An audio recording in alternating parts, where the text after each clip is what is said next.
watching Pew-Pews with Mr. X. I'm Little X. And I'm Mr. X. Thank you for watching. If you like this video, give it a Thumbs up and subscribe. give it a one more last strike. Give Baba your big hard strike here. Let's get some. Get some. There it is. Wha! Here is today's gun review. This is a Smith & Wesson M&P 9 Shield. This is obviously the older model. This isn't the brand new EZ model.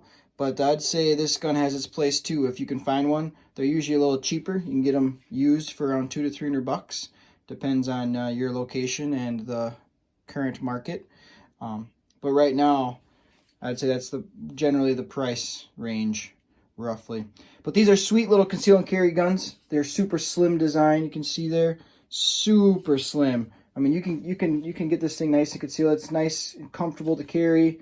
Yeah, it's just a nice slim design. Smith & Wesson made a very nice little conceal and carry, and this is one of the more popular guns that people like to pick. It's just a nice all-around gun.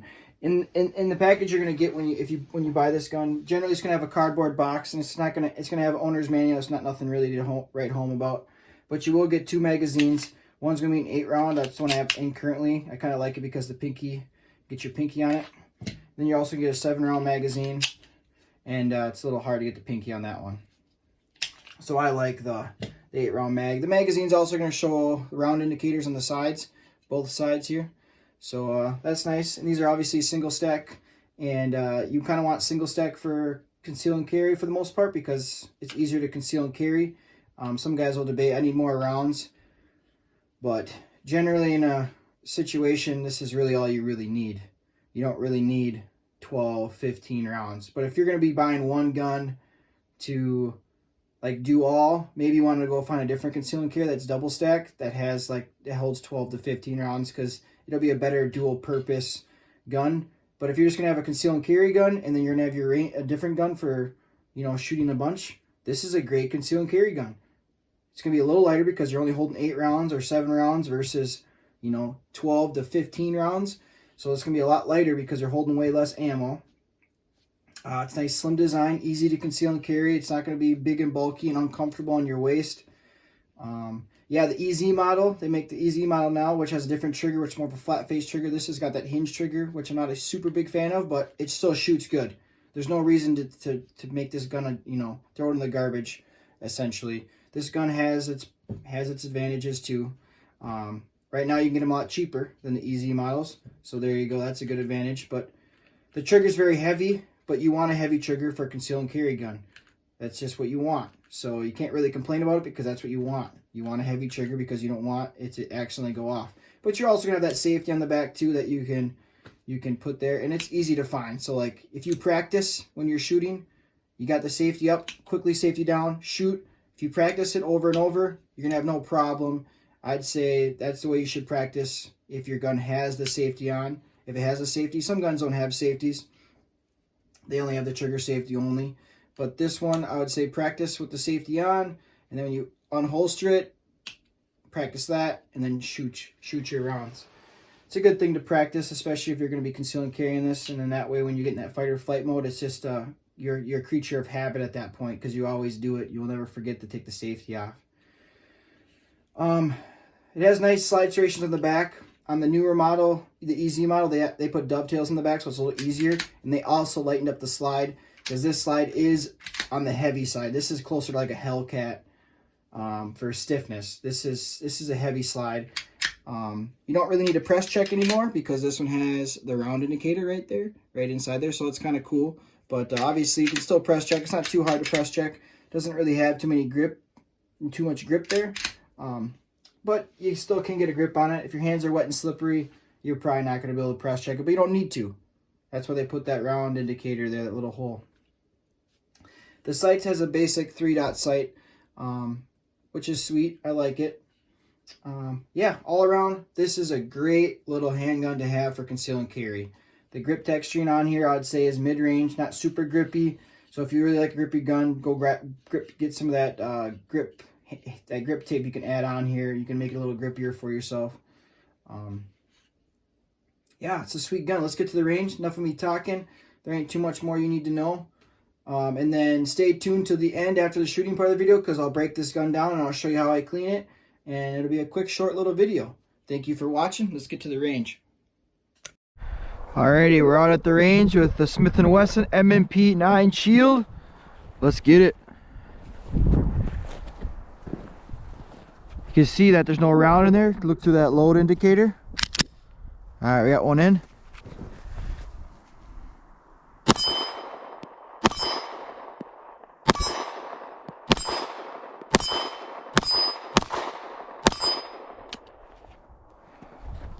The last round didn't lock open, which it could be the ammo. I got, now I would be shooting some Federal. These are 124 grain. That first batch was Remington 115 grain. So now we're gonna shoot some 124.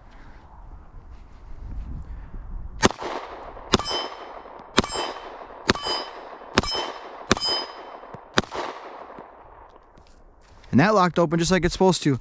So maybe the lighter loads didn't want to lock it open. So let's get reloaded and get back to more shooting. Slower. Let's try to hit that target down here. There we go.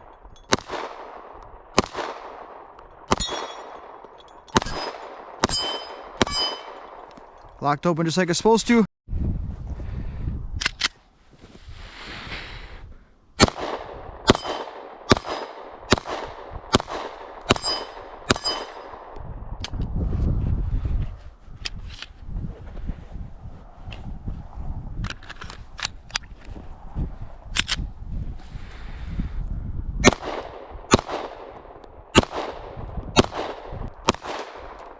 Oh, it's like a strike.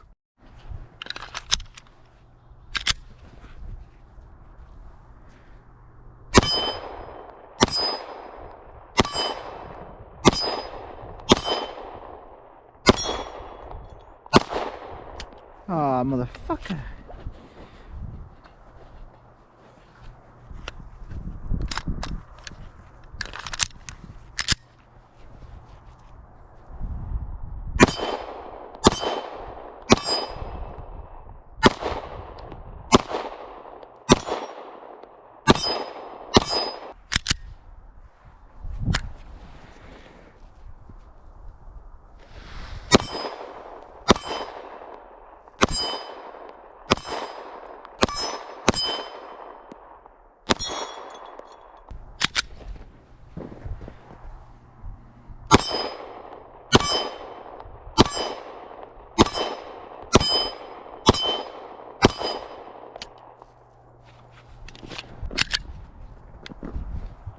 Let's try to get that far target.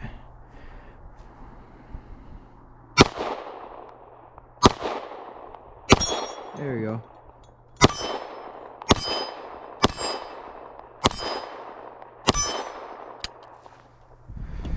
Alright, let's load up another couple mags here.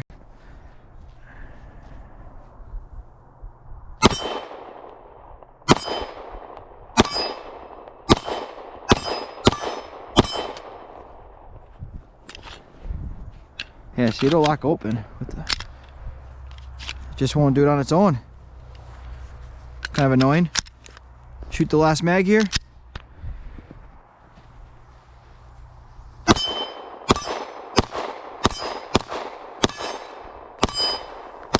Well, I hope you liked that range part of the video. I know I sure did. I like my new camera angles that I started using.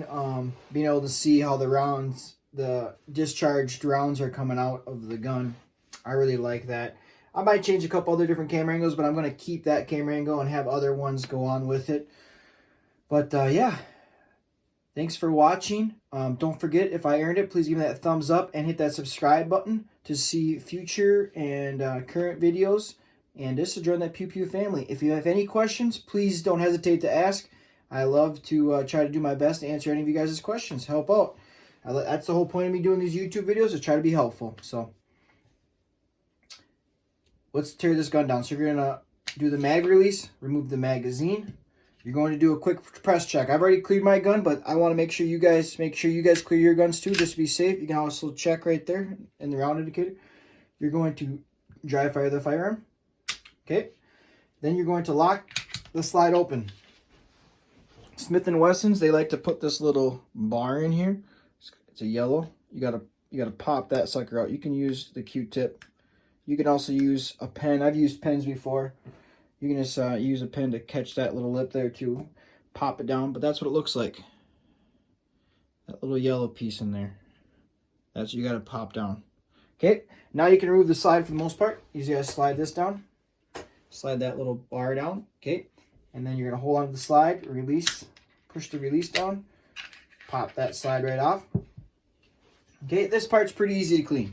Not too much to do. Besides, this part right here gets pretty dirty. So you're going to want to keep this area nice and clean. So you're going to spray it down with your CLP all-in-one formula. This stuff's pretty sweet. Cleaner, lubricant, preservative. There's obviously other stuff out there. This is just what I like to use, and this stuff works great. I like to use Q-tips. Q-tips they work amazing to get in those hard-to-reach areas. I also like to use a toothbrush. This isn't my wife's toothbrush. Don't use your kids' toothbrushes or your buddies, your roommates. Get a nice designated toothbrush for cleaning your guns. And you're going to scrub these areas of your firearm. Get them all nice and scrubbed down. Get in the mag well a little bit because you're going to have some debris down there. Just scrub everything down. Take your paper towels, wipe it all down. Take Q-tips, wipe it all down. Once you get all nice and clean, I want you to take a Q-tip, and then we're going to flatten it out with the needle nose. Flatten it out. Spray some of your CLP on there. Get a little bit of light oil on there. You're going to take that and you're going to run it on the areas where the slide is moving. Get that all nice and coated with a little bit of oil. Okay, now you're going to move on to the slide. Okay, you're going to pop your spring assembly off. Pop your barrel up and out. Okay, and if your barrel is really dirty, like you waited weeks to months to clean it, you're probably going to want to spray this down and let it sit for a little bit. Let the CLP do its magic and break all those deposits down. And then ream it out with this barrel reaming sock. I like to use barrel reaming socks, but I also like to use these too. I have these for like almost every single caliber now because I just like using them so much. But this is kind of what started me out. These are nice little kits. They're not very expensive, and you can do every single caliber with them. So this is a nice little kit just to get. But otherwise, go buy yourself some barrel reaming socks. And these are pretty. If you're gonna clean with these, you're gonna spray some oil here, on the bristles, after the bristles, and then at the end. Okay, and then it takes usually 1 to 3 times, and your barrel's gonna be beautiful. It's gonna look clean. And you're also gonna want to make sure you really get this area right here. This area is gonna get really dirty. So you're gonna scrub that all down really nice. Take a paper towel, wipe it all down, and keep doing that until your paper towel is clean, because this area is gonna get caked on with deposits and stuff. So make sure you get this really nice and clean. Okay, barrel's clean, put it aside. Now we're going to move on to the slide. This is where these Q-tips come in handy. They come in really, really handy. You're going to spray this down with your CLP. Then you take your toothbrush. You're going to scrub it down. Scrub all these areas. Try to get the groove right here, this slide groove here. That's moving. It moves all the time. Get that all nice and scrubbed. It's very important that you do not forget about the face too, because this is going to get very dirty. It's going to get a lot of cake. It's going to be caked on with debris. So get that. Make sure you get underneath that extractor. Get underneath the extractor and get it all nice and scrubbed. Wipe it down with a paper towel. Once you get it all nice and clean and wiped down as best you can, now I want you to take your Q-tips, spray a little light oil on them, and run them through all these little grooves. Okay, and then when you want to do the slide groove, take your needle nose, squish it down, both sides, spray light oil on it, and run it down there a couple times, and keep running it down there on both sides until it's clean. Once you get it all nice and clean, get a clean one, squish it down again, spray a light coat of oil, and just do a light coat of oil before you reassemble the gun. Okay, once it's all cleaned and lubed up so it's ready to be reassembled, get your barrel, slide it through, get your spring assembly, put that in place, make sure it's centered. If this is off-centered a little bit, it'll kind of catch in here because there's not much space here. So you want to make sure it's pretty nice and centered. Otherwise, you're going to catch a little area, and then the gun won't assemble right, and you have to just go back here and adjust it a little bit. But once you got it all perfect and assembled, you're just going to take it on and slide it. Okay, maybe I'll just show you quick. So if this thing's just off kilter just a little bit, like say it's right there, and you try to put this on, you see it's going to catch there. You can see how it's sticking out still. It's still protruding. Okay, so let's take the slide back off and just try to make sure the spring assembly is nice and centered in the middle. Just make sure it's nice and centered in the middle, because if it's off to one side too much, it's just going to catch and it's not going to reassemble very easily. Okay, and then also in the cleaning process, if you accidentally knock that bar down, this little yellow bar, make sure you push it back down, and so that way it's ready to be reassembled. Okay, once you got everything ready, just take this, slide it all together, and you'll see now you know that spring assembly isn't off-centered at all, because it's right there. Okay, now you're going to push the slide back, get the slide release in, flip the bar. The gun's done. It's ready. Nothing to it. Very easy, very simple, not too intimidating. Hope this video helped you.